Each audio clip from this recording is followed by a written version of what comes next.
quelques années qui vous rend si prudent? Tout semble indiquer, c'est pour ça que j'insiste sur le côté littéraire, puisque nous sommes à l'université, tout semble indiquer que c'est votre engagement littéraire qui a produit le type d'action que vous menez aujourd'hui dans la résistance avec les vôtres. C'est-à-dire, je n'ai pas encore tout à fait compris ce que c'était, mais enfin, la stratégie du hérisson, l'esquive, la non-rétorsion, mais aussi la liberté et la démocratie. Vous rendez au mot citoyen ces lettres de noblesse. Des milliers de citoyens albanais vous suivent dans votre sagesse. Mais tout semble indiquer aussi, comme j'y ai fait allusion précédemment, que vous n'êtes pas seul, et le seul là-bas, à réagir ainsi.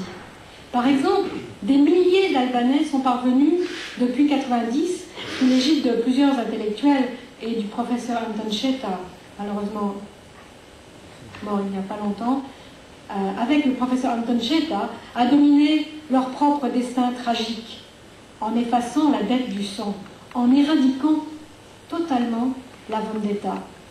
Incroyable, n'est-ce pas? Fallait-il donc que le pays soit acculé à un destin bien pire pour que des coutumes séculaires soient ainsi abandonnées? Ici, je crois, nous touchons à l'explication de l'énigme Rugova. S'il y a une clé ouvrant ce passage de la littérature à l'action politique, c'est celle de la coïncidence entre un peuple qui fait confiance à ses intellectuels et un intellectuel profondément respectueux et attentif aux autres. Le déclic de l'ouverture est hélas fourni par des circonstances dramatiques et exceptionnelles, mais à l'intérieur d'une extrême nécessité, d'une extrême urgence, l'individu est parvenu à faire des choix. Nécessité et choix, j'insiste, sont les mots d'Ibrahim Rugova. Nécessité.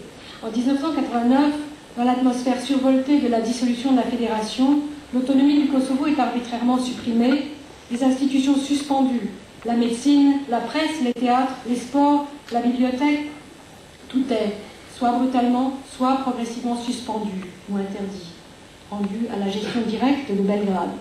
La population, à 90% albanaise, est mise au chômage, l'apartheid instauré. Dans les écoles, on a même en 90, et ça peu de gens peuvent l'imaginer, mais certains le savent ici, on a même en 90 lancé en plusieurs points du pays des gaz sarins contre les écoliers albanais, après l'apartheid, une fois l'apartheid instauré, n'est-ce pas, donc contre les Albanais, contre les écoliers albanais. 7000 d'entre eux ont été intoxiqués. Une terreur systématique, annonciatrice des catastrophes à Vukovar et en Bosnie, est programmée pour le Kosovo à ce moment-là. Il était de notre devoir moral, ici, d'évoquer tout cela, d'évoquer d'où vous venez, Ibrahim Rugova, même si c'est inhabituel peut-être dans de tels lieux. Mais notre université aujourd'hui vous rend hommage, notamment parce qu'aussi, grâce à vous et à la résistance pacifique, vous avez réussi à installer des écoles et une université dans les caves, dans les maisons privées, des universités clandestines, à très grand risque. Ainsi, vous contribuez à éloigner d'autres catastrophes, car ainsi, la population, comme vous le dites, ne reste pas dans le vide, dans le désespoir. Revenons à vous. Alors, le déclic du passage de la théorie à l'action s'est produit à un moment très précis. Le 23 mars 1989, lorsque le Parlement du Kosovo, entouré par les tanks, a dû voter sous la contrainte la suspension de l'autonomie du pays. Là, vous expliquez, il y a eu un cri politique. Et vous avez dit, je n'accepte pas cela. Je ne peux pas accepter cela. Ce sont des mots ordinaires, Ibrahim Rugova. D'ailleurs, je remarque que bizarrement, pour un écrivain, vous avez donc évolué, vous vous êtes adapté. Mais est-ce que la nécessité change l'homme? L'un de vos proches, ici dans la salle, je ne sais pas si je devrais dire son nom, mais a répondu déjà, non, Ibrahim Rugova n'a pas changé. C'est lui qui nous a changé. Et dans cette phrase réside une autre clé de l'énigme, je n'ose pas dire du miracle, Rugova. Le charisme. Il a fait un choix. Mais on l'a choisi aussi en retour, choix collectif et individuel liés. La non-violence, par exemple, est choisie comme stratégie, dans le cadre de cette nécessité absolue. Quant à Ibrahim Rugova, il a choisi d'aller jusqu'au bout de ses loyautés. La politique, pour lui, est un service, mais il reste fidèle à ses engagements d'écrivain. Ainsi, son système politique est le fruit d'une constante élaboration en situation. Par ailleurs, ses références à la pensée du monde occidental sont permanentes. Il cite Beckett, Dostoïevski, Lévi-Strauss, Sartre, etc. Il lit même encore quand il le peut, aujourd'hui, Aristophane, Platon, la Bible. Il se voit dans une position intermédiaire entre les intellectuels de l'Ouest et de l'Est, s'inspirant, je le cite, des premiers pour ce qui est de la théorie, mais ayant le même destin que les seconds. Il préférerait sans doute, je ne sais pas, on lui le demandera tout à l'heure, demeurer dans les livres. Il dit modestement, mon monde intellectuel, c'est ce qui restera de moi, s'il reste quelque chose dans l'histoire albanaise. Finalement, ayant investi, comme on l'a dit, ses capacités intellectuelles en politique, Ibrahim Rugova travaille. Une situation inédite en Europe se dessine. Depuis quelques 7 années, un peuple naît à la subjectivité politique. Cette naissance a lieu dans les faits, peut-être, mais elle est là.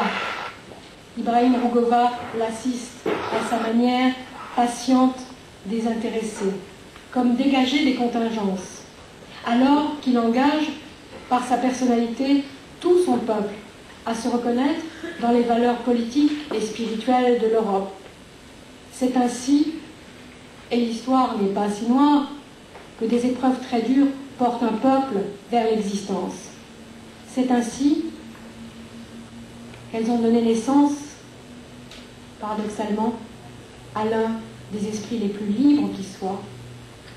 Et c'est ainsi que, espérons-le, la tache noire devient clairière.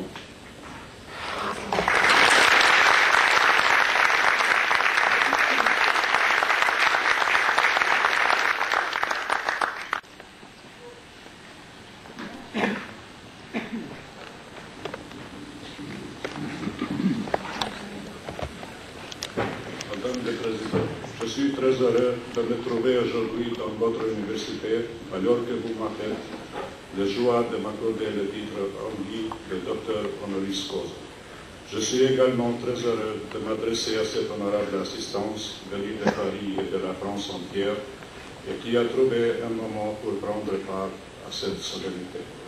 Le titre qui m'est accordé constitue une reconnaissance personnelle, mais marque aussi celle du peuple du Kosovo et de la résistance non violente et pacifique qu'il pratique depuis de tant d'années au prix de sacrifices considérables. Elle est membre de votre université, issue d'une des plus anciennes universités de l'Europe, réputée dans le monde entier par le modernisme de ses idées et de ses études. Elle marque la reconnaissance du Kosovo par les intellectuels français. Mesdames et messieurs, permettez-moi de vous dire quelques mots sur les liens culturels et historiques qui unissent depuis si longtemps Albanais et Français. Les Albanais apparaissent pour la première fois dans les chansons de la langue. Par la suite, ont fait état de contact établis en Albanie et à Kosovo par la maison d'Anjou.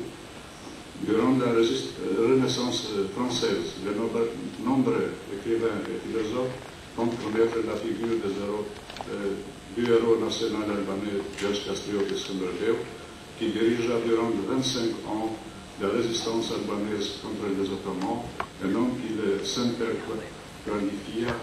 qualifie de champion du Christ.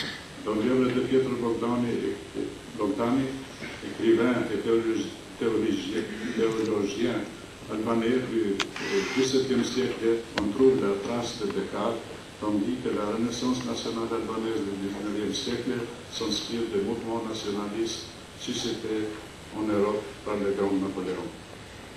Dorénavant, la culture albanaise va se nourrir de la culture et des idées françaises et européennes.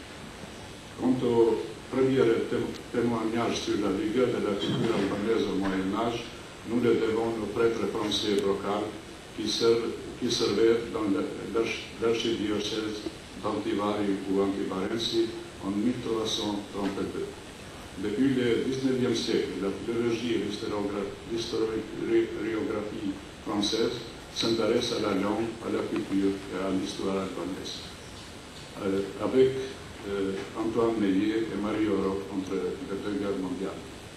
Pour sa part, Émile de Venise, l'un des plus grands linguistes du XXe siècle, comptait parmi les plus anciennes des institutions indo-européennes l'institution de la BEA albanaise, la BESA, ou parole donnée de l'albanais contemporain.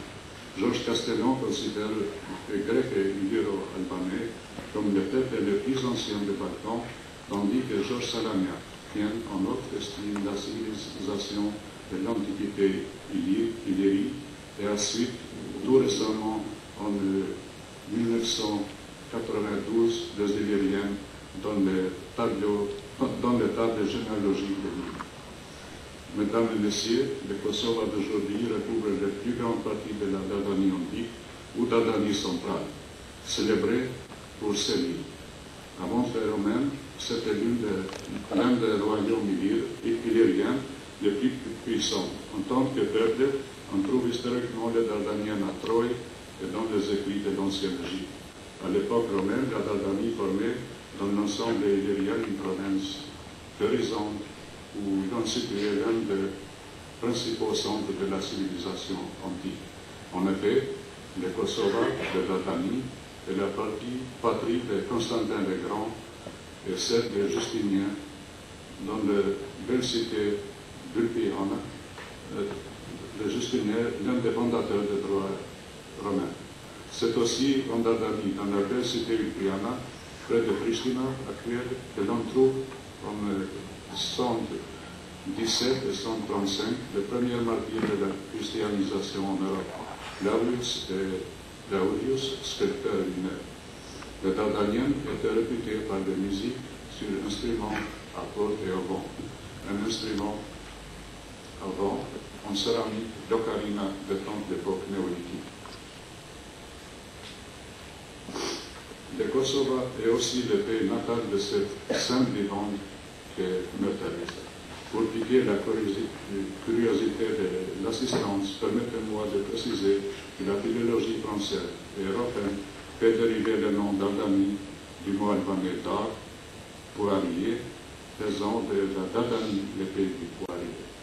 Mesdames et Messieurs, permettez-moi d'adresser, par l'intermédiaire de l'assistance réunie dans cette université renommée, un appel aux spécialistes de différents domaines pour qu'ils soulignent